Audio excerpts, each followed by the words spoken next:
Olá, meus amigos, e bem-vindos de volta. É segunda-feira, então feliz segunda-feira para vocês. Uma ótima nova semana para vocês.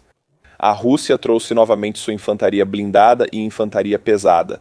Eles costumavam ter isso nos primeiros anos da guerra. Depois perderam quase tudo, mas agora a infantaria pesada blindada voltou. Porém, não é o que você imagina. Veja só. Esta é a nova infantaria pesada deles. Um homem com uma placa grossa o suficiente para parar tiros de fuzil Kalashnikov presa na frente e nas costas dele. Sim, é uma defesa área bem pequena.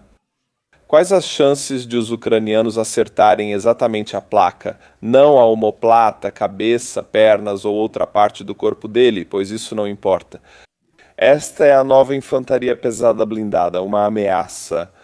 Veja, eu imagino que eles testaram essa pequena placa circular bem aqui, simplesmente atirando nela, sem remover essa placa do homem, apenas atirando nela, assumindo o risco de errar o tiro. Ah, tudo bem. Que arma nova para o exército russo. Droga, não temos antídoto para isso, não temos. Mas também há uma nova leva de infantaria pesada. Se o vídeo anterior mostrou a infantaria blindada, esta é a infantaria pesada, realmente muito pesada, pois eles são muito grandes e corpulentos. Eles servem para absorver a munição ucraniana, o que é um problema para os ucranianos, porque esses corpos têm uma capacidade de absorver muito fogo, muitos drones e muitas balas. Para mostrar isso para vocês, nós realmente temos um vídeo de como esse processo acontece. Eu trago para vocês a infantaria russa muito pesada fazendo uma pequena dança circular ao redor da árvore Yada, mas no final termina como sempre termina. Não posso garantir que um drone baste para esse corpo enorme, mas dois certamente resolvem. Mas os estilos peculiares da infantaria russa ainda não acabaram, porque temos um terceiro estilo de infantaria russa, que é a pré-evolução. Primata, eu não sei como você quer chamar isso. Olha só, esse primata do exército russo está tentando abrir uma garrafa de água com a boca. É difícil fazer isso, mas ele finalmente abre. Quer beber agora, tenta, mas não consegue porque está congelado. Está congelado por cima, mas há água dentro. Ele tenta empurrar com o dedo. Você pode se perguntar por que não usar as mãos. Bem, os motivos são, na verdade, muito, de certa forma, tristes. As mãos dele estão congeladas. Ele realmente não consegue mexer direito os dedos, eles estão congelados. Se não fosse assim, teria aberto a rolha com os dedos. É russo, a infantaria morre de frio, é isso. Está entre menos 15 e menos 25 graus Celsius nas linhas de frente, em diferentes frentes na Ucrânia agora, o que é realmente terrivelmente frio para os dois lados, sinceramente. Mas a logística é pior na Rússia. Então isso, e eles usam mais soldados descartáveis que não recebem luvas adequadas, gorros, nada. Então vemos esses vídeos vindo do lado russo, e tenho que mencionar em nome da verdade que também nas trincheiras ucranianas, as pessoas sentem frio lá, mas como estão no lado defensivo, às vezes conseguem abrigo, acendendo uma chama bem pequena, como uma vela, ou como você quiser chamar, uma chama de gás que aquece o abrigo. Por exemplo, 5 ou 10 graus a mais tornam a geada não mais mortal, só muito fria. Para esse soldado russo, menos 25 graus Celsius sem chapéu ou luvas, o futuro é congelamento e morte. É isso. É triste, mas eles são os invasores. E agora, meu amigo? Não é comum nessa guerra ver um vídeo vindo do lado russo dizendo e mostrando como eles atingiram um lançador do sistema de defesa antiaérea Patriot. Vamos ver o vídeo e depois comentar. Você deve pensar, como assim? Acertaram um Patriot? Calma, veja, esse é um drone Rubicon russo. Rubicon é sim uma das melhores unidades de drones russas. S-ERKA Patriots. Eles vêm, miram, acertam e quando o vídeo saiu, o Telegram russo enlouqueceu. Eles pulam de alegria por terem acertado um Patriot. Esse é o sistema de defesa aérea mais avançado, grande e moderno da Ucrânia, além de ser o alvo mais valioso. Eles poderiam ter mostrado ângulos diferentes atingindo outros lançadores, e agora o último acerta... Não, esse é o último, certo? Quero pausar. Olha isso, te lembra o quê? Parece um Patriot, né? Isso parece um maldito Patriot de papelão, papelão de Patriot, ou compensado, ou chapa de metal. Não sei como você quer chamar, mas isso não é um Patriot. Isso é um bom engodo. Eles fazem engodos de carro de combate. 90 é um veículo de combate de infantaria. Claro, eles vão fazer isso com Patriots, que são muito limitados em quantidade e super caros. Então eles acertaram um engodo e estão super felizes com isso. Quero dizer, olha só, você quer me dizer, isso é um caminhão? Acho que não. É um engodo, mas os russos, mesmo se olharem para essa imagem, é tipo, esse é o engodo. Eles só querem acreditar nisso. Muito. Eles estão pulando de alegria. Acertamos um Patriot, acertamos um Patriot. É engraçado, eu acho divertido. Não conte aos russos que é um engodo, deixe eles terem o dia deles. Os russos mentem, é o que fazem, assim como o exército russo. Agora apresento um dos maiores canais russos no Telegram, o blogueiro militar Romanov, explicando e ilustrando o motivo para nós. É ruim para os soldados russos que seus generais mintam, pois isso resulta diretamente em mortes na linha de frente. Segundo o site russo RIA Novosti, todo o distrito de Kupiansk está sob controle do exército russo, apesar das tentativas ucranianas de entrar na cidade. Agora, Romanov diz que essa informação não é apenas imprecisa, mas que ela nem sequer corresponde remotamente à situação real no local. Além disso, Kupiansk nunca esteve sob nosso controle. O comando do Grupo Ocidental está apenas colorindo territórios para relatórios falsos. Estas são as consequências. Aqui está a verdade. A falta de contramedidas suficientes contra as ofensivas contínuas do inimigo na região e, como resultado, o inimigo ocupando áreas anteriormente controladas por nós. Se você mente sobre uma determinada área, as ordens de um sistema altamente hierarquizado, cujos principais líderes militares russos são quem dá essas ordens, digamos, Gerasimov e Putin. Eles veem esses mapas falsos e pensam, controlamos Kupiansk, atacar e conquistar mais. Enquanto isso, os ucranianos recuaram a logística russa, retomaram Kupiansk e ameaçam outras áreas controladas pela Rússia. Rotas logísticas, por exemplo, mas a ordem superior foi atacar, mesmo com o recuo deles. Então eles tiveram que enviar homens para atacar sem qualquer preparação ou posições anteriores. Para isso, é preciso boas posições de ataque, o que resulta em enviar homens à morte. É o que vemos há anos. Você vê colunas russas avançando diretamente em campos minados, sob fogo de morteiros e artilharia, entrando em zonas de morte. Você pode pensar, por quê? Eles agem assim porque seguem um sistema militar centralizado, onde as ordens são políticas. E elas vêm de um ou dois caras lá de cima que olham para os mapas errados, olham para as cores erradas. E basicamente eles só dizem atacar e atacar, atacar, é só isso que eles dizem. Então é por isso que vemos esses vídeos e quero dizer, é divertido assistir. Não me entenda mal, continuem vindo. Rússia, isso não ocorre tanto na Ucrânia. Por exemplo, em Kupiansk, os militares russos mentem e agora recebem ordens para atacar uma área de onde estão realmente recuando. O que isso resulta? Veja o vídeo a seguir. Vem de um soldado do 121º Regimento e eles estão em uma coluna de ataque indo em direção a Kupiansk. Vamos ver o que aconteceu com eles. Resumindo, era uma grande bagunça. A coluna nem chegou lá. Usaram artilharia e morteiros contra a gente. Veículos atingidos. Todo mundo pulou para fora.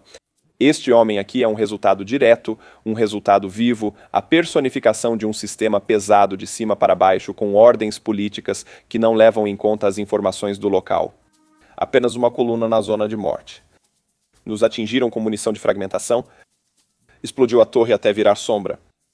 Trouxeram para dentro. Eu nem entendo o que essas palavras significam. Veja esses queijinhos sobre ele. Não entendo o motivo. Militarizaram até Jesus. Resumindo, um pesadelo total. Um foi direto na perna. Eles estão bombardeando com artilharia pra caramba, não dá pra andar nem dirigir. Resumindo, tudo certo.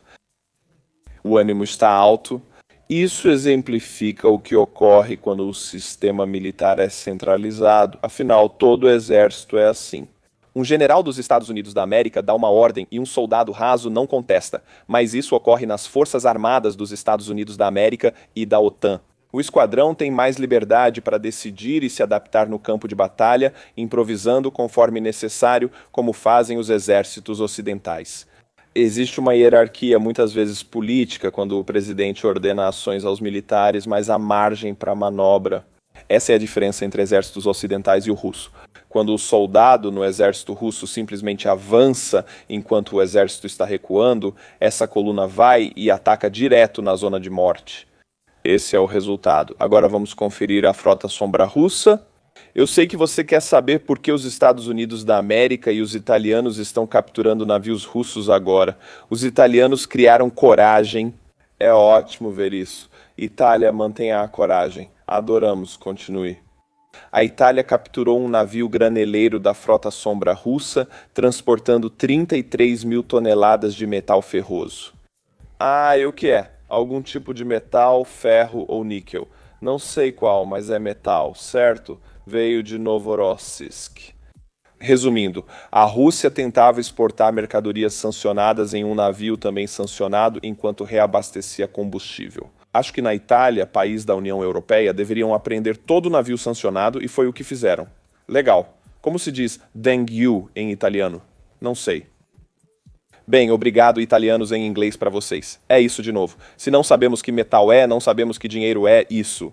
Mas 33 mil toneladas de seja qual for o metal é muito caro. Estamos falando de dezenas de milhões de dólares. Isso é o que normalmente é levado pelos italianos. O que acontece com isso? Vamos chamar as coisas pelo nome: contrabando em grande escala, contrabando, 33 mil toneladas de contrabando, normalmente é vendido e o dinheiro vai para a Ucrânia ou para o governo italiano. Não sei o que acontece com esses navios apreendidos, mas não voltam a servir à Rússia. Isso é mais um grande golpe para a Rússia. Eu espero que todos os países da OTAN e da União Europeia capturem um navio da frota fantasma russa, seja cargueiro ou petroleiro. Quando tiverem oportunidade, é assim que prejudicam a Rússia. Essa é a forma mais eficaz e econômica de fazer isso, superando qualquer arma no campo de batalha. Blogueiros militares russos estão reclamando que a Itália apreendeu o navio-tanque clandestino deles em Brindisi. 33 mil toneladas de aço de Novorossiysk perdidas, tudo graças àquelas incômodas sanções da União Europeia e à liderança dos Estados Unidos. Se for realmente aço, será algo muito caro. 33 mil toneladas, você pode calcular, mas imagino que seja entre 50 e 100 milhões, muito dinheiro perdido. É impressionante ver que a Rússia tem mais de 500 navios fantasmas trabalhando para ela. Ela exporta cerca de 1/3 do seu petróleo. Com a frota fantasma, ou seja, muito dinheiro, estamos falando de bilhões em um ano vem da frota fantasma. Então, se você tira isso, você tira uma quantidade enorme de dinheiro das Forças Armadas russas e você sabe para onde isso vai, então continue fazendo isso. O pânico se espalha pela blogosfera russa, enquanto a frota fantasma de petroleiros de Putin é desmontada rapidamente.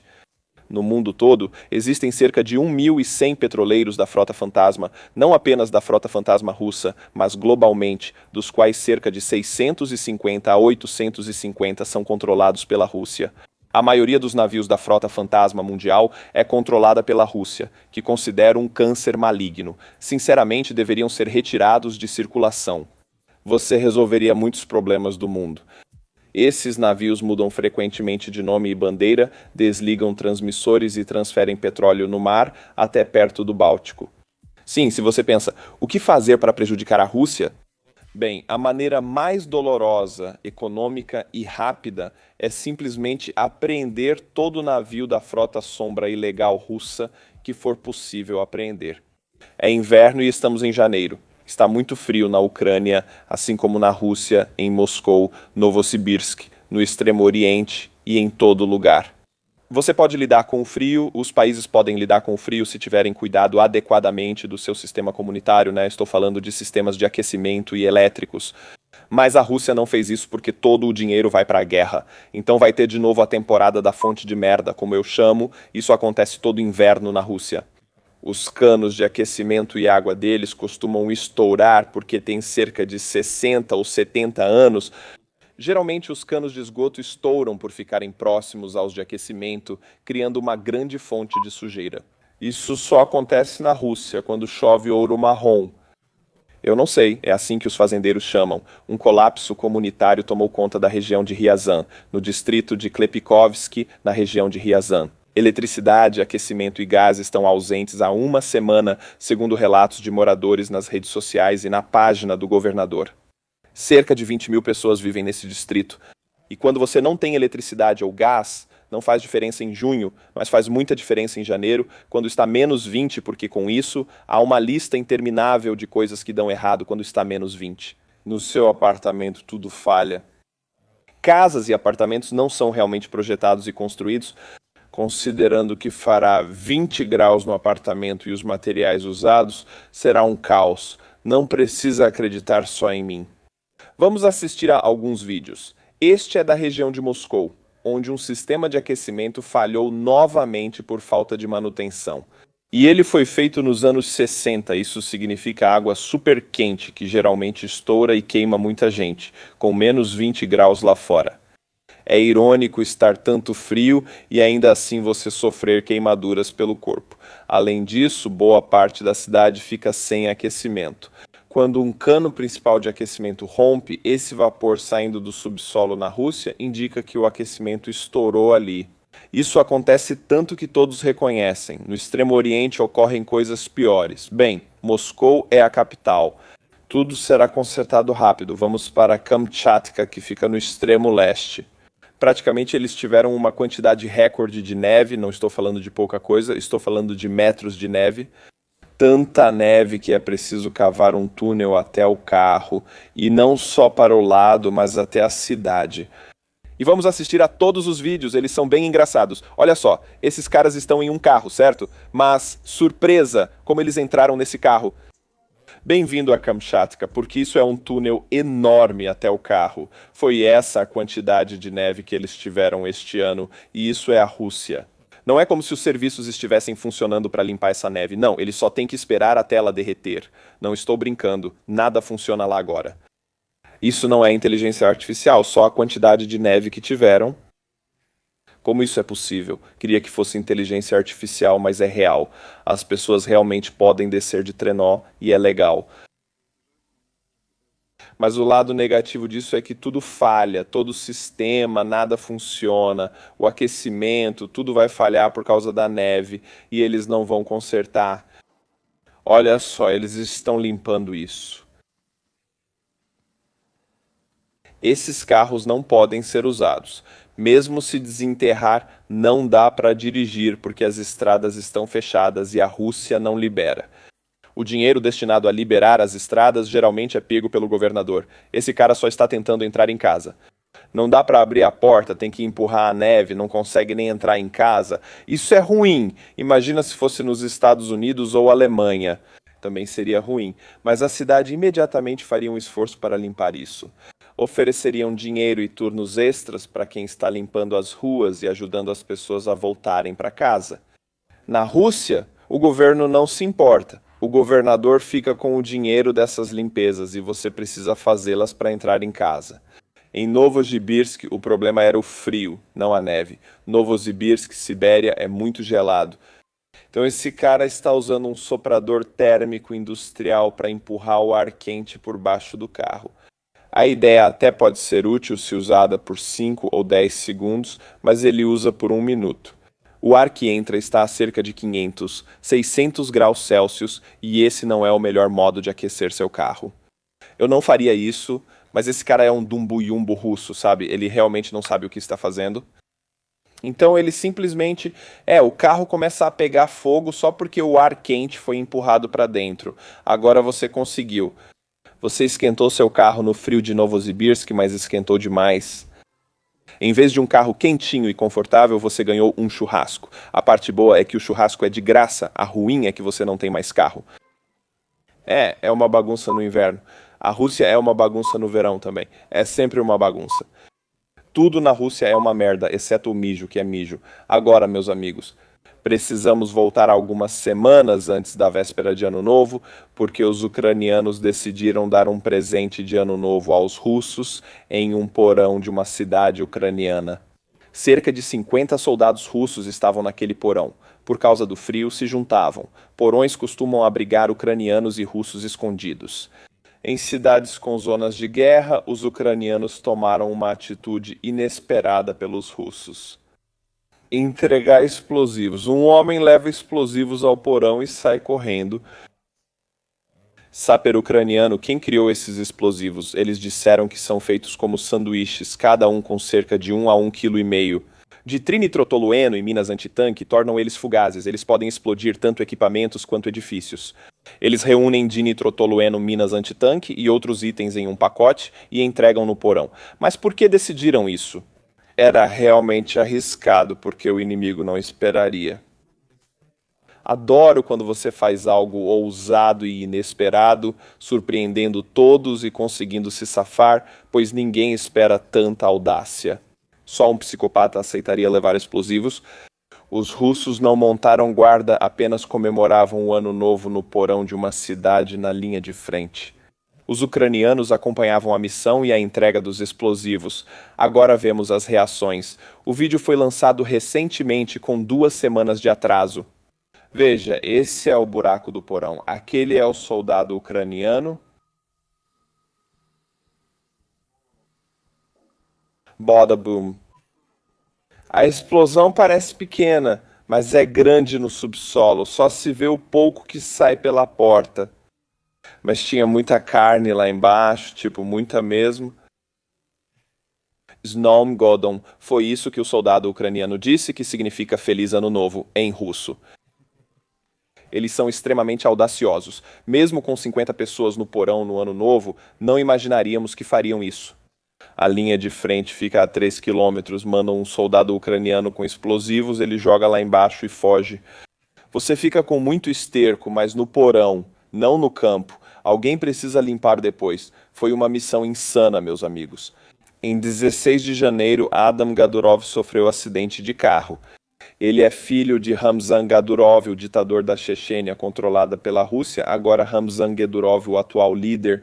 Os rins dele falharam devido ao vício em drogas de anos e agora ele está morrendo.